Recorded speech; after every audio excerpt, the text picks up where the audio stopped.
पेण तालुक्यातील खारेपाट्यातील नागरिक अनेक वर्षापासून पिण्यासाठी व सिंचनासाठी पाणी मिळावे यासाठी पाठपुरावा करीत आहेत। यावेळी वेळोवेळी आंदोलने करण्यातही आली आहेत। मात्र आजही खारेपाट विभाग पिण्याच्या व सिंचनाच्या पाण्यापासून वंचित आहे।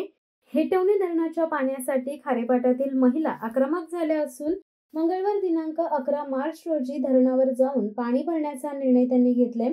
खारेपाट विकास संकल्प संघटनेच्या माध्यमातून मध्यंतरी वाशी येथे आमरण उपोषण सुरू केले असता शेतीच्या सिंचनासाठी 766 कोटी मंजूर करण्यात आले। तसे कामासाठी प्रशासकीय मंजुरी मिळाल्यानंतर 15 ऑक्टोबर 2024 ला निविदा प्रक्रिया राबवण्यात आली। मात्र काम सुरू करण्याचे आदेश आलेच नाहीयेत। त्यामुळे खारेपाटातील नागरिकांनी पुन्हा एकदा एल्गार पुकारला आहे। मंगळवारी मोठ्या संख्येने महिला उपस्थित राहून सकाळी 9:30 वाजता हेटवणे धरणावर हंडा घेऊन पाणी भरण्यासाठी जाणार आहेत। धरण जवळ असले तरी पिण्याचे पाणी मिळत नसल्याने खारेपाटातील नागरिकांना आंदोलनाचा एल्गार पुकारला होता। कित्येक वर्ष संघर्ष करत हेटवणे मध्यम प्रकल्प चतुर्थ सुप्रमा मंजुरासाठी व मंजुरीनंतर कामाचे डिझाईन तयार करण्यासाठी आणि निविदा प्रक्रिया पूर्ण करण्यासाठी सर्वच टप्प्यांवर आंदोलन करावे लागले। मात्र आजतागायत नागरिकांना पिण्याच्या पाण्यापासून वंचित राहावे लागले। त्यामुळे आता स्थानिक महिला धरणातूनच पाणी भरणार असून याबाबतचे निवेदन खारेपाट विकास संकल्प संघटनेच्या वतीने प्रांताधिकारी यांना देण्यात आले होते।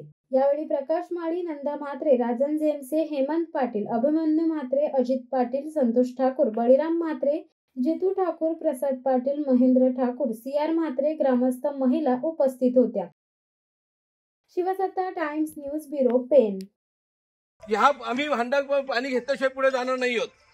आणि मग जे काही इथे तुम्ही दंगल प्रतिबंधक जे काही लाटून बोलवलेला आहे त्याला घाबरणारे आम्ही नाही आहोत। कारण जो पाण्या वाचून मरणार आहे तो असा पोलिसांकडून मेला तर काय फरक पडतोय आम्हाला।